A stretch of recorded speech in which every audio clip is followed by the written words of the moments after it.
राम नाम की महिमा और प्रेतराज। जय श्री राम भक्तों। एक संत महात्मा श्यामदास जी रात्रि के समय में भगवान श्री राम नाम का जपा जप करते हुए अपनी धुन में चले जा रहे थे। जाप करते हुए एक घने जंगल में से गुजर रहे थे। संत श्यामदास जी विरक्त होने के कारण बार बार देशाटन करते रहते थे। वे किसी एक स्थान पर अधिक समय नहीं रहते थे। वे ईश्वर नाम प्रेमी थे। इस कारण दिन रात उनके श्रीमुख से राम नाम जप चलता रहता था। स्वयं राम नाम का जपा जप करते और औरों का भी उसी मार्ग पर चलने की प्रेरणा देते थे।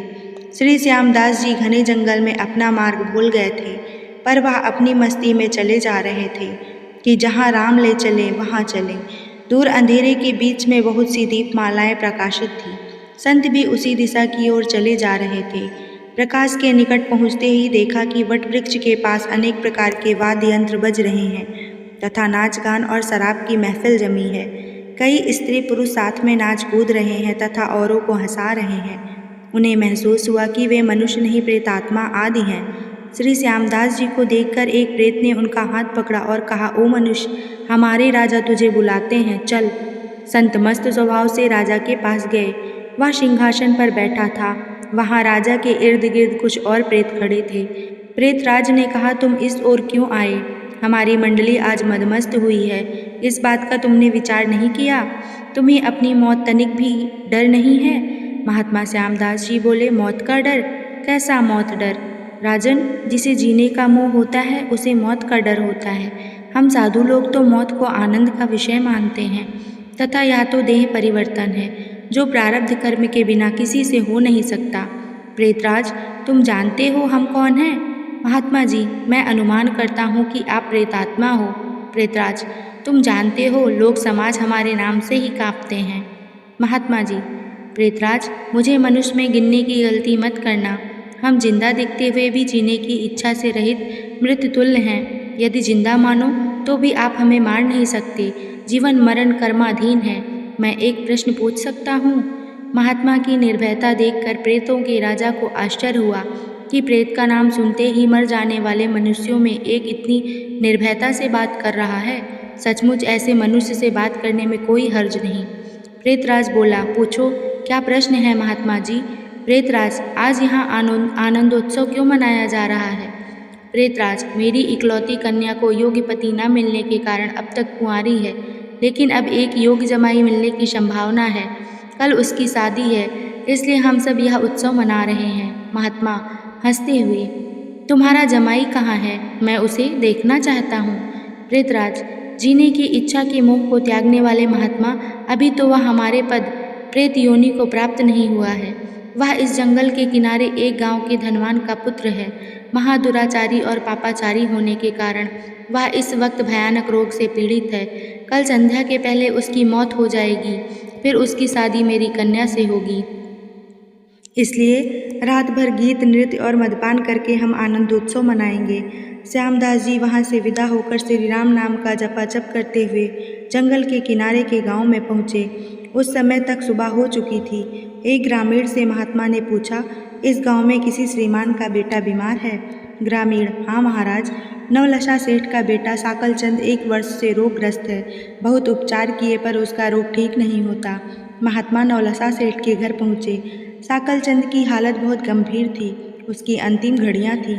फिर भी महात्मा को देखकर माता पिता को आशा की किरण दिखी। सेठ परिवार ने महात्मा का स्वागत किया। महात्मा सेठ पुत्र के पलंग के निकट आकर राम नाम की माला जपने लगे। दोपहर होते होते लोगों का आना जाना बढ़ने लगा। महात्मा, क्यों साकलचंद, अब तो ठीक हो? साकलचंद ने आंखें खोलते ही अपने सामने एक प्रतापी संत को देखा तो वह रो पड़ा। बोला, बाप जी, आप मेरा अंत सुधारने के लिए पधारे हो। मैंने बहुत पाप किए हैं, भगवान के दरबार में क्या मुँह दिखाऊंगा। फिर भी आप जैसे संत के दर्शन हुए हैं, यह मेरे लिए शुभ संकेत है। इतना बोलते ही उसकी सांसें फूलने लगी। वह खांसने लगा। बेटा, निराश ना हो, भगवान राम पतित पावन है। तेरी यह अंतिम घड़ी है। अब काल से डरने का कोई कारण नहीं। खूब शांति से चित्तवृत्ति के तमाम वेग को रोककर श्री राम नाम के जप में मन को लगा दे। जपा जप में लग जा। शास्त्र कहते हैं, चरितम रघुनाथस या शतकोटिम प्रवस्तिरम एक एकम अक्षरम पुण्या महापातक नाशनम। अर्थात 100 करोड़ शब्दों में भगवान राम के गुण गाए गए हैं। उसका एक एक अक्षर ब्रह्म हत्या आदि महापापों का नाश करने में समर्थ है। दिन ढलते ही साकलचंद की बीमारी बढ़ने लगी। वैद्य हकीम बुलाए गए, हीरा भस्म आदि कीमती औषधियाँ दी गईं, किंतु अंतिम समय आ गया। यह जानकर महात्मा जी ने थोड़ा नीचे झुककर उसके कान में राम नाम लेने की याद दिलाई। राम बोलते ही उसके प्राण पखेरु उड़ गए। लोगों ने रोना शुरू कर दिया। शमशान यात्रा की तैयारियां होने लगी। मौका पाकर महात्मा जी वहां से चल दिए। नदी तट पर आकर स्नान करके नाम स्मरण करते हुए वहां से रवाना हुए। शाम ढल चुकी थी, फिर वे मध्यरात्रि के समय जंगल में उसी वटवृक्ष के पास पहुँचे। प्रेत समाज उपस्थित था। प्रेतराज सिंहासन पर हताश होकर बैठे थे। आज गीत नृत्य हास्य कुछ न था। चारों ओर करुण आक्रंद हो रहा था।